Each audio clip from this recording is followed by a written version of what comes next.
Hello everyone, स्वागत है आपका इस जीआरसी जॉब सब प्लेटफॉर्म पर। आज हम आपके लिए जानकारी लेकर के हैं जनगणना से संबंधित, तो वीडियो के अंत तक बने रहें। इसमें आपको जो एसई गणना है यानी सेल्फ इन्यूमरेशन, स्वगणना जिसको बोलते हैं, वो आप खुद कर सकते हो अपनी गणना। उससे संबंधित पूरी जानकारी इस वीडियो में आपको मिलने वाली है। तो इस जानकारी को अपने जितने भी पड़ोसी हैं या मिलने वाले हैं उन तक शेयर करें, ताकि वो इस जनगणना में अपनी भागीदारी निभा सकें और स्वगणना करके भारत सरकार का या राजस्थान सरकार का कार्य है वो ईजी कर सकें। और स्वयं की अगर आप गणना करते हो तो इसमें फ़ायदा यह है, गलती होने की संभावना बहुत कम रहेगी। आप खुद स्वगणना करते हो तो आपसे ज़्यादा जानकारी आपके बारे में कोई दूसरा नहीं जानता है, इसलिए गलती होने की संभावना भी कम होगी, समय की बचत भी होगी और आपका भारत सरकार और राजस्थान सरकार में सहयोग भी होगा। तो ज़्यादा से ज़्यादा इस स्वगणना के लिए लोगों को प्रेरित करें और ज़्यादा से ज़्यादा इस वीडियो को शेयर करें, ताकि जिसको पता नहीं है कि स्वगणना करनी कैसी है तो इस वीडियो के माध्यम से देख करके वो खुद कर सके। तो आइए वीडियो में देखते हैं अपन कंप्लीट जानकारी।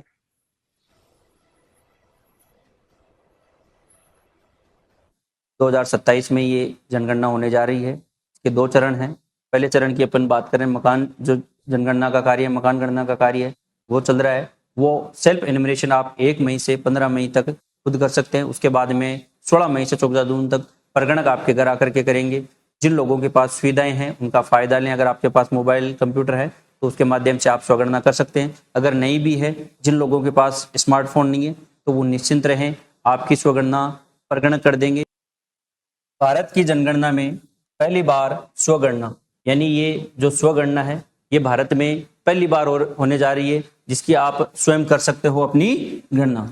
सेल्फ इन्यूमरेशन एससी पद्धति के अंतर्गत सामान्य परिवार में नॉर्मल हाउस होल्ड्स हैं उस ये सुविधा दी गई है कि वे सुरक्षित वेब पोर्टल के माध्यम से स्वयं अपनी जनगणना अनुसूची भर सकें। उसके अलावा वैज्ञानिक आधार जनगणना संशोधक नियम 2022 की धारा 6D के अंतर्गत ऐसा अधिकृत है जिसमें आप स्वगणना कर सकते हो। नेक्स्ट अपन बात करें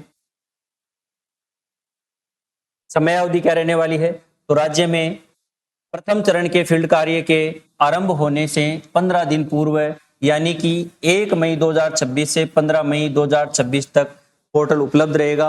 यानी स्वगणना के लिए 1 मई से 15 मई तक का समय है, जिसके दौरान आपको स्वगणना कर लेनी चाहिए। उसके बाद में आपका कार्य समाप्त हो जाएगा। परगणक का कार्य होगा वो 16 मई से 14 जून तक चलेगा। उस दौरान आपसे आप जो गणना करोगे उसके माध्यम से आगे की प्रोसेस वो कंप्लीट करेंगे। उद्देश्य क्या है देख सकते हो आप। कार्यरत एवं व्यस्त परिवारों को समय सुविधा के अनुसार स्वयं गणना करने का अवसर प्रदान करना। यानी कोई बिजी परिवार है तो वो स्वगणना अपने समय जैसे उनको मिलता है उसके अनुसार वो कर सकते हैं।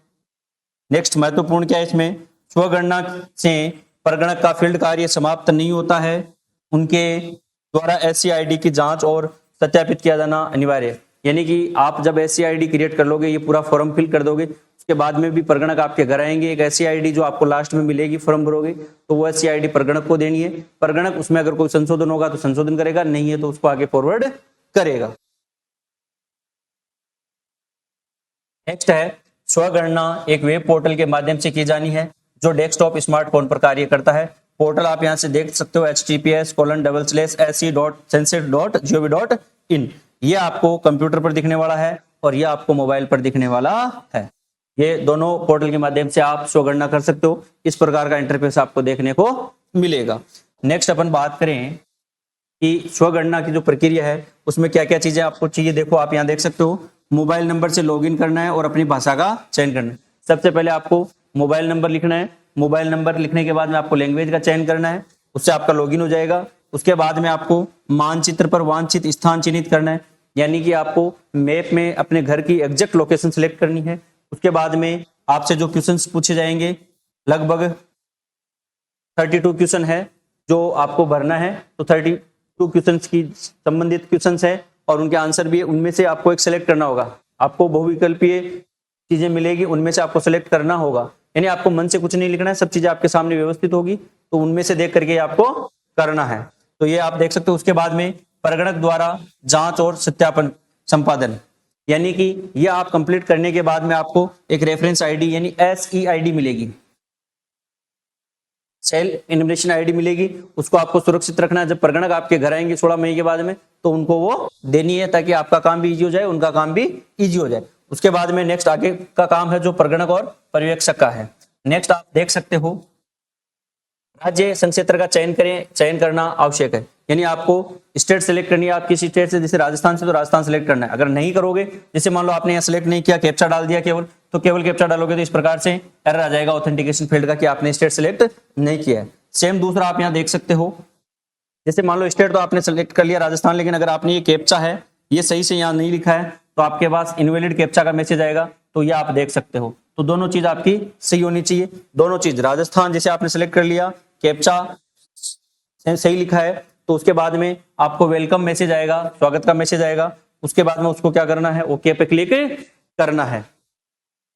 जैसे ही आप यहाँ से ओके करोगे तो आपके पास स्वागत संदेश आएगा, ओके पर क्लिक करें। इस स्क्रीन में 3 प्रविष्टियां की जानी है। परिवार के मुखिया का नाम आवश्यक है, मोबाइल नंबर आवश्यक है और ईमेल, जो कि वैकल्पिक है। अगर आप देना चाहे तो दे सकते हैं, नहीं भी दे सकते हैं। परिवार के मुखिया की प्रविष्टि करते समय एक पॉपअप संदेश आता है, वो नेक्स्ट स्क्रीन पर अपन देखेंगे। तो यहाँ से जैसे आपने स्टेट सेलेक्ट कर लिया, जो मकान मालिक है, जो मुखिया है, उसका नाम आपको यहाँ लिखना है। उसके अलावा मोबाइल नंबर आपको यहाँ लिखना है और मेल आईडी आपको लिखनी है। मुखिया कोई भी हो सकता है, मेल, फीमेल, ट्रांसजेंडर, जो भी है, जो अपना मुखिया है वो अपना नाम लिखे यहाँ और अपने मोबाइल नंबर यहाँ दे सकता है। मोबाइल नंबर का भी कोई कंपल्सरी नहीं है, परिवार के किसी भी सदस्य का मोबाइल नंबर आप यहाँ दे सकते हैं। नेक्स्ट आपके सामने इस प्रकार से मैसेज आएगा, पॉपअप संदेश हिंदी अनुवाद कृपया, ये हिंदी अनुवाद है इसकी पॉपअप की। कृपया परिवार के मुखिया का नाम सही तरीके से दर्ज करें, एक बार पंजीकृत होने के बाद इसे बाद में नहीं बदला जा सकता है। इस जगह प्रविष्ट की जाने वाली सूचनाएं किसी जगह लिखकर सुरक्षित रखें, यानी आपको इसको सिक्योर रखना है। एक मोबाइल नंबर केवल एक बार स्वगणना के लिए उपयोग में किया जा सकता है, यानी एक मोबाइल को एक बार स्वगणना के लिए आप काम में ले सकते हो। ये अलर्ट मैसेज। नेक्स्ट आप देख सकते हो यहाँ से, जैसे आपने नाम भरा, मोबाइल नंबर भरा, मेल आईडी भरा, वेरीफाई प्रोसीड पर क्लिक किया और आपके पास ओटीपी जाएगा। यहाँ से देख सकते हो, ओके पर क्लिक करोगे तो ओटीपी चला जाएगा। ओटीपी आपके मोबाइल में आपको इस प्रकार से दिखेगा और आपकी ईमेल आपको इस प्रकार से दिखेगा, यानी मेल और मोबाइल दोनों नंबर पर आपको ओटीपी मिल जाएगा, दोनों स्थान पर। नेक्स्ट अपन बात करें, यहाँ से आपको नेक्स्ट क्या करना है, ओटीपी लगाने से पहले लैंग्वेज का सिलेक्शन करना जरूरी है। तो आगे की क्वेश्चन जो प्रोसेस होगी, प्रश्न होगी, वो आपको इसी लैंग्वेज में मिलेगी। अगर आप हिंदी सेलेक्ट करते हो तो हिंदी, अंग्रेजी सेलेक्ट करते हो तो अंग्रेजी।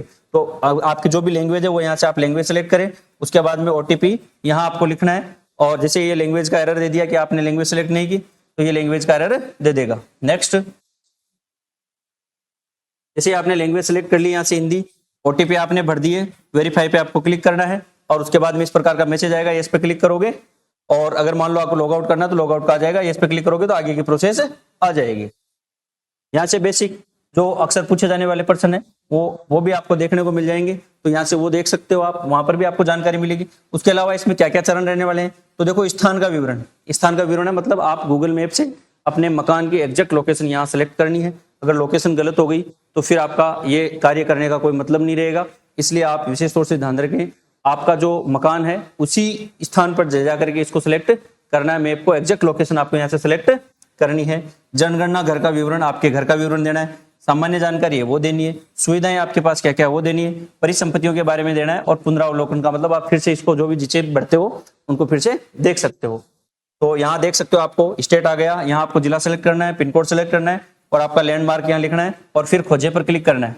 इससे क्या होगा, जो भी चीजें आप लिख रहे हो तो आपके नजदीकी एरिया है वो गूगल मैप में आपके आ जाएगा, जैसा कि इसमें दिखाया गया है। ये बेसिक जो पर्सन है वो अपन ने बात की थी लास्ट स्लाइड में, तो इस प्रकार से जो सामान्य पर्सन है वो यहाँ आपको उनके आंसर देखने को मिल जाएंगे, ये भी आप यहाँ से देख सकते हो।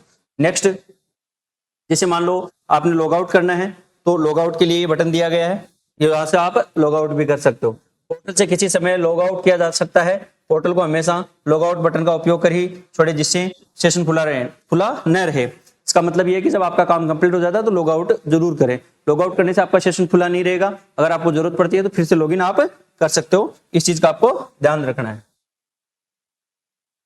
नेक्स्ट वही चीजें हैं, जैसे स्टेट सेलेक्ट हो गया, आपको जिला सेलेक्ट करना है, डिस्ट्रिक्ट, पिन कोड लिखना है और आपका लैंडमार्क लिखना है, जैसा कि आपको यहाँ दर्शाया गया है। नेक्स्ट स्लाइड में आप देख सकते हो, यहाँ तीनों चीज आ गई, स्टेट आ गया, डिस्ट्रिक्ट आ गया, पिन कोड आ गया। उसके बाद में ये आपका लैंडमार्क आप यहाँ सर्च करोगे तो जो भी लिस्ट आएगी सर्चिंग की वो आपको लिस्ट प्रदर्शित हो जाएगी।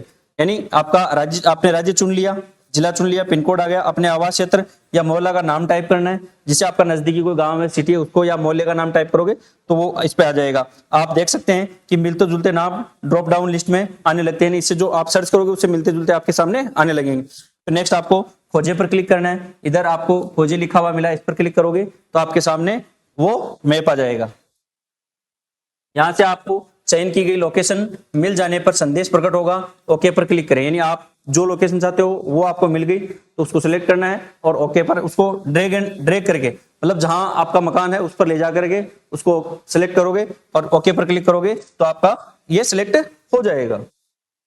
ये जैसा कि आप यहाँ देख पा रहे हैं, ये इस प्रकार से मानचित्र चयनित स्थान पर एक मार्कर के साथ प्रकट होगा, इस प्रकार से आपके साथ प्रकट हो जाएगा। मार्कर के आसपास जूम करें, इसके लिए माउस का उल्टे हाथ की तरफ ऊपर दिए गए बटन का प्रयोग कर सकते हैं, यानी इसको आप इस प्रकार से ड्रैग करके भी कर सकते हैं। 2 उंगलियों का यूज लेकर के इसको आप चाहे जहां सिलेक्ट कर सकते हैं, अपने मकान पर इस कर्सर को ले जा सकते हैं।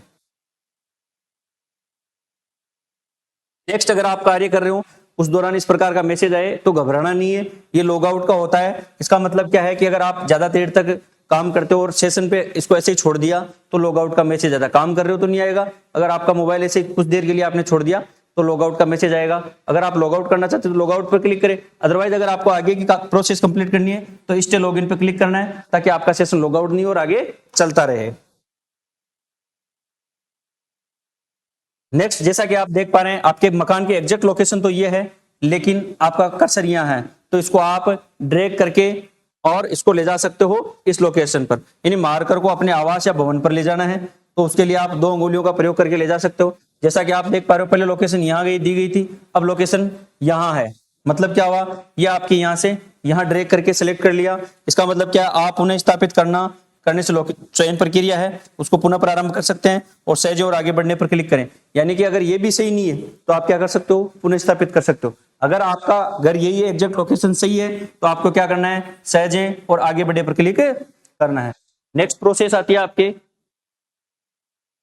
स्थान की पुष्टि करने के लिए, यहाँ पर क्लिक करना है। अगर आपने जो लोकेशन लिया वो सही है तो यहाँ पर क्लिक करना है। अब मकान सूचीकरण प्रश्नावली 4 भागों में भरने हेतु आएगी, यानी आपको 4 पार्टीशन मिलेंगे, आपको जो प्रश्नावली आपको भरनी होगी। ध्यान रखना है, गलत लोकेशन होने की स्थिति में आपका स्वगणना डेटा परगणक के पास नहीं पहुंच पाएगा, क्योंकि अगर आपने दूसरी जगह का अगर आपने मैप सेलेक्ट कर लिया है तो जो आपके परगणक आएंगे उसको वो लोकेशन नहीं मिलेगी तो फिर आपको दोबारा से प्रोसेस कंप्लीट करनी पड़ेगी। वो परगणक करेगा, आपको नहीं करनी होती। आपका काम 15 मई तक है, स्वगणना का काम 15 मई तक है। 15 मई तक आप ये स्वगणना कर सकते हो। जैसे ही आप यहाँ पे क्लिक करोगे, नेक्स्ट आपके सामने इस प्रकार से ये प्रश्न है दिए हुए, ये आने वाले हैं, तो ये आप देख सकते हैं। इस पे आपको ध्यान नहीं देना है क्योंकि भवन नंबर और जनगणना मकान नंबर ये आपको परगणक देने वाले हैं। आपके जो प्रश्न है वो यहाँ से स्टार्ट होते हैं। जनगणना मकान के फर्श, दीवार, छत में प्रयुक्त प्रमुख सामग्री, तो फर्श, दीवार और छत में कौन सी सामग्री यूज में ली गई है वो देना है। जनगणना मकान के उपयोग का पता लगाएं कि वो कैसा है। जनगणना मकान की स्थिति कैसी है, तो वो आपको यहाँ से देख सकते हैं। ये पोर्टल पर उपलब्ध नहीं है ना, ये परगणक द्वारा भरा जाएगा, ये आपको नहीं भरना है। परिवार का क्रमांक परगणक द्वारा भरा जाएगा, पोर्टल पर उपलब्ध आपको नहीं मिलेगा। इस परिवार में सामान्यतः रहने वाले व्यक्तियों की संख्या आपको भरनी है। परिवार के मुखिया से संबंधित विवरण है 11 से 13, यानी परिवार के मुखिया से संबंधित विवरण है तो मुखिया का नाम जो आपने पहले ही भर दिया वो आ जाएगा। लिंक सेलेक्ट करना है, उसकी कैटेगरी सेलेक्ट करना है। यदि आप अनुसूचित जाति और जनजाति के हो तो वो यहाँ से आपको लिस्ट भी मिल जाएगी, वो देख सकते हो। उसके अलावा इन 2 के अलावा अन्य कोई कैटेगरी से तो आपको अन्य पर सिलेक्ट करना है। इस मकान के वास्तविक स्वामित्व की स्थिति, भाई मकान किसका है, किराए पर रह रहे हो या खुद का है, क्या है वो आपको यहाँ भरना है। इस परिवार के पास रहने के लिए उपलब्ध कमरों की संख्या, कमरे आपको बताने हैं। और विवाहित दंपतियों की संख्या, यानी कितने दंपति इस परिवार में रहते हैं, इस मकान में रहते हैं। परिवार को उपलब्ध सुविधाओं 17 से लेकर के 25 तक, यानी पेयजल का मुख्य स्रोत, पेयजल के स्रोत की उपलब्धता, प्रकाश का मुख्य स्रोत, शौचालय की सुलभता, शौचालय का प्रकार, गंदे पानी की निकासी से किससे जुड़ी हुई है उसके बारे में बताना है। परिवार के अंदर स्नान सुविधा उपलब्ध है या नहीं है, रसोई घर में आपके जो एलपीजी कनेक्शन है नहीं है, या खाना पकाने के लिए मुख्य रूप से ईंधन कौन सा प्रयोग करते हैं, तो यहाँ से आप सिलेक्ट कर सकते हो। हाँ, कोई जरूरी नहीं है आपके पास कनेक्शन हो, लेकिन आप मुख्य रूप से मान लो लकड़ी से खाना बनाते हैं, उसका तो कई बार कम यूज करते हैं, तो ज्यादातर पूछा है भाई खाना पकाने के लिए सबसे ज्यादा यूज करते हैं तो किस ईंधन का करते हो, तो आप यहाँ से सिलेक्ट कर सकते हो। परिवार द्वारा धारित परिसंपत्तियां 26 से लेकर के 32 तक, यानी आपके पास रेडियो ट्रांजिस्टर है, टेलीविजन है, इंटरनेट सुविधा है, कंप्यूटर लैपटॉप है या नहीं है, टेलीफोन और मोबाइल स्मार्टफोन है या नहीं है, उसके अलावा साइकिल स्कूटर मोटरसाइकिल या मोपेड है या नहीं है, कार जीप वैन है या नहीं है, और उसके अलावा जो परिवार है मुख्य रूप से खाने में कौन से अनाज का प्रयोग करता है तो वो यहाँ से आपको सेलेक्ट करना है, और मोबाइल नंबर जो कि आपने पहले ही भर दिया था वो स्वतः ही यहाँ आ जाएगा। ये कंप्लीट प्रोसेस रहने वाली है। नेक्स्ट आप यहाँ देख सकते हो एक एक चीजें यही जो अपन ने क्वेश्चन बात किए वो क्वेश्चन यहाँ पर आने वाले हैं। जनगणना मकान में फर्श में प्रयुक्त सामग्री, जनगणना मकान में दीवार में प्रयुक्त सामग्री, इस प्रकार से आपके सामने आएंगे। इस प्रकार से मैसेज आ जाएगा, जैसे मिट्टी, लकड़ी, बांस, पक्की ईंट, पत्थर, सीमेंट, मोजेक फर्श, टाइल्स, अन्य कोई दूसरा सेम वैसे ही घास फूस, बांस, प्लास्टिक, इस प्रकार से आपको ऑप्शंस मिलेंगे, उनमें से आपको सिलेक्ट करना होगा। जैसे अगर आप कोई सी भी सामग्री नहीं है तो प्रयुक्त सामग्री का पता नहीं लगा पा रहे हो तो अन्य पर क्लिक करना है आपको, भाई मतलब आपको पता ही नहीं चल रहा है कि कौन सी सामग्री यूज में ली गई है। जनगणना मकान की स्थिति कैसी, अच्छी है, रहनी योग्य है, जीर्ण शीर्ण, इस प्रकार से। उसके अलावा अगर आपको पीछे जाना है बैक साइड में तो पीछे पर क्लिक करना है, अगर आपको पुनः स्थापित करना है तो पुनः स्थापित पर क्लिक करना है, अगर मान लो इसमें कोई संशोधन करना है और सहज और आगे बढ़े हुए तो आपको नेक्स्ट क्वेश्चन आ जाएंगे, नेक्स्ट क्वेश्चन पर आप चले जाओगे। नेक्स्ट आता है जब भी आप सहज और आगे बढ़े पर क्लिक कर बटन पर क्लिक करते हैं तो पुष्टि के लिए एक पॉपअप आएगा, यानी चार्ट हर पोर्शन में आपको इस प्रकार से मैसेज आएगा, आप इसको देख सकते हैं। यहाँ पे क्लिक करोगे तो ये आप आगे बढ़ोगे, यहाँ पर क्लिक करें। यदि आप अगले प्रश्नों पर जाना चाहते हैं तो नेक्स्ट पर्सन आपके जैसे यहाँ पे क्लिक करोगे तो आपके सामने नेक्स्ट पर्सन आ जाएंगे। इसमें परिवार के मुखिया से संबंधित विवरण है वो यहाँ आ जाएगा। इस परिवार के रहने वाले व्यक्तियों की कुल संख्या आपको यहाँ लिखनी है, कितने लोग यहाँ रहते हैं। परिवार के मुखिया का नाम यहाँ आ जाएगा, परिवार के मुखिया का नाम चुनी हुई भाषा में, यानी जिस भाषा में अगर आपने हिंदी चुनी है तो हिंदी, अंग्रेजी चुनी तो चुनी हुई भाषा में आपको यहाँ लिखना है। परिवार के मुखिया का लिंग यानी पुरुष, स्त्री या ट्रांसजेंडर जो भी है वो यहाँ से आप सेलेक्ट कर सकते हैं। नेक्स्ट आपका जैसे हिंदी सेलेक्ट किया हुआ था तो हिंदी कीबोर्ड आ जाएगा, इस प्रकार से जैसे नाम आ गया तो ये आप सेलेक्ट कर सकते हैं। नेक्स्ट सेम वही चीज है, जैसे 4 मेंबर है, नाम आ गया, हिंदी में आ गया, पुरुष आ गया, इस प्रकार से आप सेलेक्ट कर सकते हैं। नेक्स्ट आपके जैसे मान लो कैटेगरी से संबंधित आ गया, जैसे मान लो अनुसूचित जाति जनजाति है या अन्य है तो यहाँ पर देखो आप लिस्ट भी देख सकते हो। इस पर क्लिक करोगे तो आप किस कैटेगरी में है, अनुसूचित जाति और जनजाति वाले की लिस्ट आ जाएगी, भाई इसमें किस किस को रखा गया है तो वो चीजें आप यहाँ से देख सकते हो। अन्य इन दोनों के अलावा कोई है तो आपको अन्य पर क्लिक करना है। उसके अलावा मकान की स्थिति यानी ये खुद का अपना है, किराए पर है लेकिन भारत में अन्यत्र कहीं ना कहीं मकान है किराए पर, और अन्य कोई मकान नहीं है, भारत में किसी भी जगह आपका मकान नहीं है तो इसको सिलेक्ट करना है, और ये इनमें से कोई नहीं है तो आपको अन्य पर क्लिक करना है। उसके अलावा उपलब्ध रहने योग्य कमरों की संख्या, तो कमरे कितने रहने योग्य, परिवार में रहने वाले दंपतियों की संख्या यानी कितने दंपति है जो इस मकान में रहते हैं उनकी संख्या आपको यहाँ लिखनी है। पुनः स्थापित करना है तो पुनः स्थापित पर क्लिक करें, बाकी आपको क्या करना है सहज और आगे बढ़े पर क्लिक करना है। नेक्स्ट आपके है परिवार के लिए सुविधाओं से उपलब्धता है, जो पेयजल का मुख्य स्रोत, भाई आपका नल का पानी है उपचारित स्रोत से आता है, नल का पानी अनुपचारित स्रोत से है, कुआं है, हेडपंप है, ट्यूबवेल है, झरना है, नहर है आदि, किस प्रकार से आप पानी यूज करते हो तो वो आप यहाँ से सिलेक्ट करें। उसके अलावा रेडियो ट्रांजिस्टर यानी परिसंपत्तियां, परिवार के द्वारा धारित परिसंपत्तियां उससे संबंधित आएगा कि आपके पास जैसे मान लो रेडियो सेट है, परंपरागत मोबाइल फोन है या अन्य कोई उपकरण है या कोई सा भी नहीं है तो नहीं पर क्लिक करें। इसी प्रकार से हम टेलीविजन से संबंधित आएगा, तो ये चीजें आपकी बेसिक है जो परिसंपत्तियों से संबंधित आ जाएगी। यहाँ आप देख सकते हो कार जीप वैन है या नहीं है, हाँ है तो हाँ, नहीं है तो नहीं, ये देख सकते हो यहाँ से। उसके अलावा परिवार द्वारा उपयोग किया जाने वाला या उपभोग किया जाने वाला मुख्य अनाज कौन सा है, तो यहाँ पर आपको कुछ लिस्ट दी हुई है जैसे चावल, गेहूं, जवार, बाजरा, मक्का, अन्य कोई। इनके अलावा है तो अन्य कोई पर क्लिक करें, इनमें से कोई है, जैसे गेहूं सेलेक्ट किया हुआ है तो इस प्रकार से आप भी सिलेक्ट कर सकते हैं। नेक्स्ट आपको पुष्टि के लिए यहाँ पर क्लिक करना है और सहज और आगे बढ़ी पर क्लिक करना है। नेक्स्ट पुनरावलोकन, ये प्रक्रिया आएगी जब आपकी चीजें आपने 32 क्वेश्चन है उनका आंसर दे दोगे तो इस प्रकार से आपके सामने कंप्लीट विवरण आ जाएगा, जिसको आप दोबारा से चेक कर सकते हो, रिवेरीफाई कर सकते हो कि आपने कोई जानकारी भरी है वो गलत तो नहीं है। गलत होती है तो आपको इस प्रकार से 3 चीजें मिलेगी। संशोधन के लिए वापस जाएं, यानी कि अगर आपने कोई जानकारी गलत भरी है उसमें संशोधन करना चाहते हैं, बदलाव करना चाहते हैं तो आपको संशोधन पर क्लिक करना है। अगर आपने जो जानकारी भरी है इसको सेव करना है ड्राफ्ट के रूप में तो यहाँ से ड्राफ्ट के रूप में सेव कर सकते हो, और अगर आपने जानकारी सही भरी है, पुष्टि करना है और सबमिट करना है तो इस पर क्लिक करना है।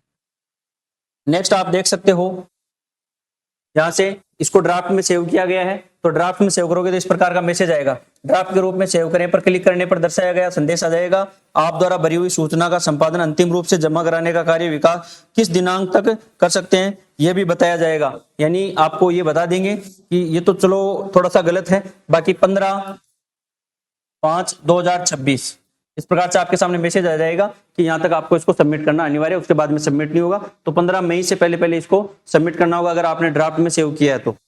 अगर ड्राफ्ट मैंने डायरेक्ट सबमिट किया है तो कोई दिक्कत नहीं, अगर ड्राफ्ट में सेव किया है तो वो पेंडिंग रहेगा, यानी आपको उसको सबमिट करना पड़ेगा। तो ये आप यहाँ से देख सकते हो। नेक्स्ट, जैसे ही आप सबमिट करोगे, पुष्टि करें और सबमिट बटन पर क्लिक करोगे, सबमिट करें बटन पर क्लिक किया जाता है तो एक अंतिम रूप से सबमिट करने की पुष्टि संदेश प्राप्त होगा। वहां पर करने पर डेटा सबमिट हो जाएगा और संपादन संभव नहीं होगा। यानी कि अगर आप पुष्टि करें और सबमिट पर क्लिक करते हो तो आपके सामने इस प्रकार का बॉक्स आएगा, जैसा कि आप देख पा रहे हैं। अंतिम जो सबमिट कर दोगे उसके बाद में आपको कोई बदलाव संभव नहीं है, आप उसमें कोई संपादन या बदलाव नहीं कर सकते हो, बदलाव नहीं कर सकते हैं। तो ये चीज आ जाएगी। उसके बाद में जैसे ही यहाँ पे क्लिक करोगे आप, तो आपके सामने एक SC ID होगी, जैसा कि आप देख पा रहे होंगे। अंतिम रूप से सबमिट करने पर स्वगणना ID प्राप्त होगी, इसी को बोलते हैं स्वगणना ID। आपके क्षेत्र के लिए निर्धारित परगणक के घर आने पर आपको यह ID मकान सूचीकरण कार्य पूर्ण करने के लिए उससे साझा करनी है।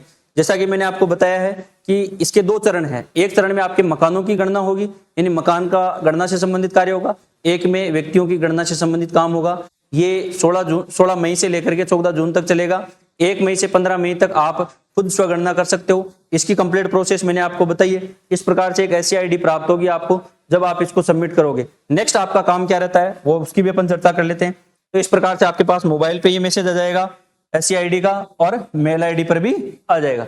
दोनों जगह आपको SC ID प्राप्त हो जाएगी। अगर ये कई बार भूल भी जाते हो, हालांकि इसको सुरक्षित रखना है, फिर भी गुम हो जाती है, तो आपको क्या करना है, इसी पोर्टल पर जाकर के वापस आप फिर से लॉगिन करोगे तो आपको जानकारी मिल जाएगी। परगणक के घर आने के दौरे के समय SC ID मांगे जाने पर SC ID SMS में नहीं मिलती है तो SC ID पोर्टल से पुनः प्राप्त कर सकते हैं, यानी पोर्टल पर आप जाकर के पुनः इस ID को प्राप्त कर सकते हैं। SC ID पोर्टल पर पूर्व में बताई गई निर्धारित प्रक्रिया के अनुसार लॉगिन करें और पोर्टल पर उपयोगकर्ता का विवरण SC ID सहित प्रदर्शित होगा, जैसा कि आप इस स्लाइड में देख पा रहे हैं।